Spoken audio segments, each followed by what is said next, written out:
Hey, Steve. Hey, how are you? Good. You? Good. Good.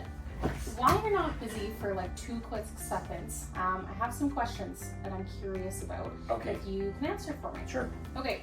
Can I get approved for a vehicle loan if I have bad credit? Yes.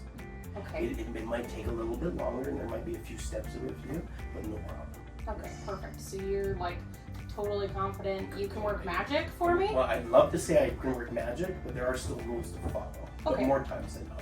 Okay, perfect. Yeah. What are those rules? Rules, it's honestly, if you have bad credit or a poor history, that's okay, right? As long as it's not everything that has ever happened, right? Then all of a sudden we get into banks getting a little shy on lending money because the history says that they're probably not seeing it. Gotcha. Okay. So what are those things that would affect my interest rate? Affect your interest. Honestly, it's not all credit.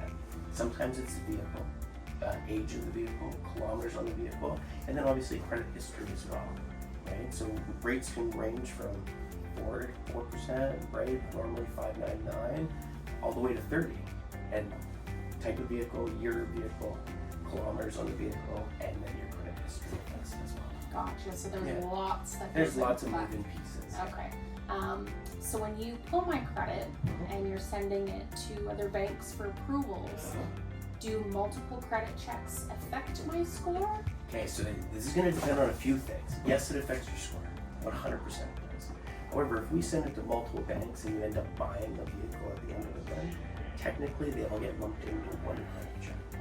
So actually it doesn't affect it as much as if you check your credit, and then not make a purchase. Gotcha. That's what it really Okay, because then it's kind of like a red flag a little bit. 100%. Okay, makes sense. What if I have no credit history?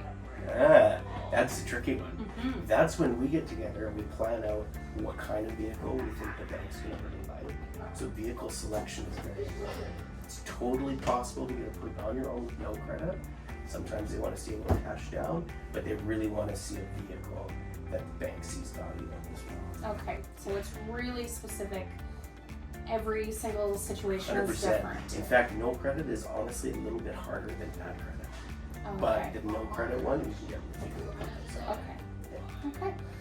And then I know that you offer so many different things in here, and I just always want to make the best choices. Okay. But what protection packages do people regret not buying? Just so I know. Honestly, the big ones now, vehicles are so electronic that any of the comprehensive warranty stuff is super important. But to make the vehicle last, and especially have a nicer ride quality, would be like your undercoating, right? Believe it or not, it protects the underside from rusting, but it also protects or reduces road noise, by 60%. So it doesn't just magically make it silent, but it's way nicer. Right. I would have never thought of that. Yeah, 100%. Cool. Okay. You answered all my questions, got a little bit more info, so I guess we can help people make better decisions now. Perfect. I look forward to it.